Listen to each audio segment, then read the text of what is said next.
Assalamualaikum warahmatullahi wabarakatuh. Perkenalkan, nama saya Laili Hidayati. Saya mahasiswa Pascasarjana semester 3, berasal dari UPBJJ Batam. Baiklah, pada kesempatan kali ini, saya akan memberikan tanggapan terhadap tugas tutorial 1 mata kuliah studi komparatif di berbagai negara.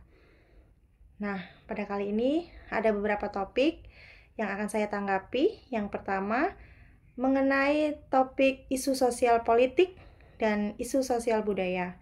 Kali ini saya akan menanggapi tentang isu sosial budaya. Jurnal yang saya pilih adalah jurnal mahasiswa BK An-Nur dengan judul Strategi Guru BK dalam Pembelajaran Layanan Konseling Terhadap Kebiasaan Anak Berbicara Kasar di SD Negeri Lai Simolab.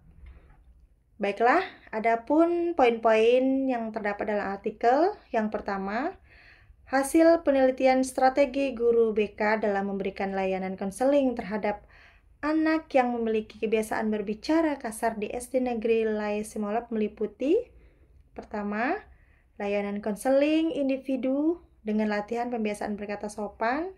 Kemudian yang kedua, layanan responsif berupa konsultasi dengan pihak-pihak terkait. Dan yang ketiga, kunjungan rumah jika diperlukan.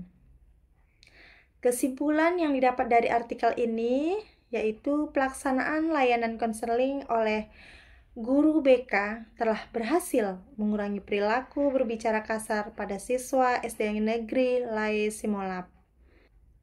Kemudian, salah satu isu sosial budaya di pendidikan dasar saat ini adalah penggunaan bahasa yang tidak sopan.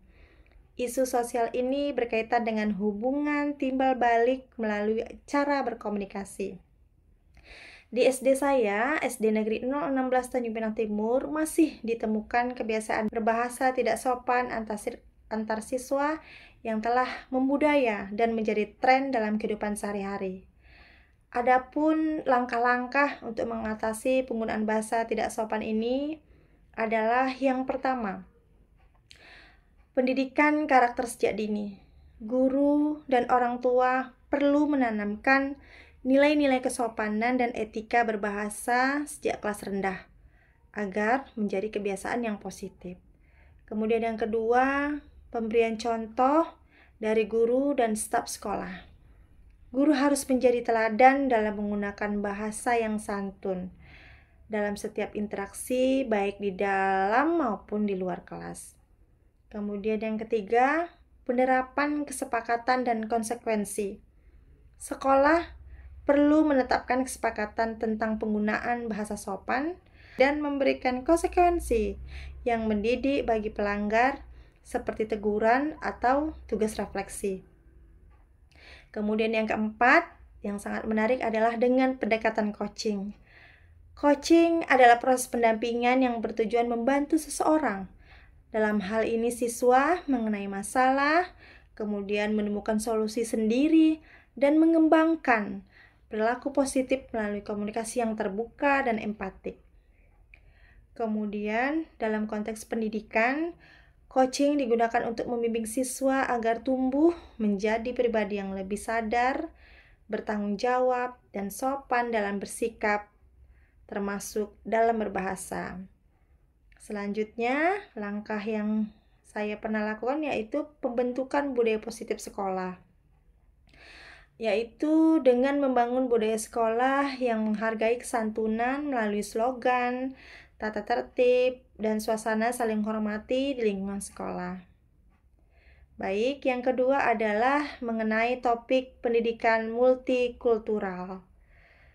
Jurnal yang saya pilih adalah Jurnal Transformasi Pendidikan Modern. Adapun judul artikel yang saya ambil adalah Peran Budaya Lokal dalam Pembelajaran IPS untuk Meningkatkan Kesadaran Multikultural Siswa. Adapun poin-poin penting dalam artikel diantaranya, integrasi budaya lokal dalam pembelajaran IPS sangat strategis untuk membangun kesadaran multikultural siswa. Kemudian, dapat menciptakan siswa yang tidak hanya cerdas akademis, namun juga memiliki karakter toleran, inklusif, dan cinta tanah air. Budaya lokal adalah sarana efektif untuk menanamkan nilai sosial dan kebangsaan. Dalam konteks pelaksanaan di sekolah kami, SD Negeri 016 Tanjung Pinang Timur, penguatan pendidikan multikultural dilakukan dengan mengintegrasikan nilai-nilai keberagaman budaya dalam pembelajaran IPAS, khususnya pada materi keanekaragaman budaya. Nah, yang pernah saya lakukan bersama siswa-siswa saya mengajak siswa-siswa saya membuat peta dari bubur kertas. Kemudian peta tersebut kami warnai sehingga dapat menjadi media pembelajaran. Adapun peta itu kami gunakan untuk menempelkan gambar-gambar makanan khas, kemudian pakaian adat, kemudian rumah adat, sesuai wilayah pada peta. Selanjutnya, selain itu kami juga memanfaatkan sampah-sampah di sekitar sekolah kami, plastik bekas ataupun pipet-pipet bekas untuk membuat kolase dari rumah adat. Nah, dari situ siswa mengenal keanekaragaman budaya yang beraneka ragam. Selain melalui pembelajaran, implementasi pendidikan multikultural di SD Negeri 016 Tanjung Pinang Timur juga dilakukan di luar jam pelajaran, yaitu melalui program literasi pagi. Yang unik adalah kegiatan ini berlangsung selama 30 menit sebelum pembelajaran dimulai. Kemudian kegiatan ini diintegrasikan dengan nilai-nilai budaya lokal maupun multikultural.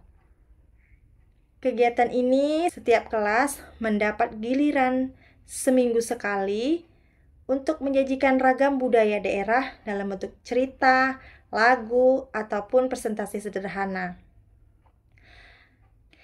Kegiatan ini semakin bermakna dengan keterlibatan orang tua, seperti mengajarkan tari daerah atau membuat properti pendukung untuk anak-anaknya yang tampil. Meskipun singkat, program ini tidak hanya melatih kepercayaan diri siswa, tetapi juga menumbuhkan rasa cinta dan penghargaan terhadap keberagaman budaya di Indonesia, khususnya di SD Negeri 016 Tanjung Pinang Timur. Nah, kemudian saya akan menanggapi topik yang ketiga, yaitu teknologi informasi dan komunikasi dalam pendidikan dasar. Kali ini, nama jurnal yang saya pilih adalah Jurnal Karya Ilmiah Guru. Kemudian judul penelitian, pembelajaran berbasis teknologi informasi dan komunikasi pada kurikulum Merdeka di sekolah dasar.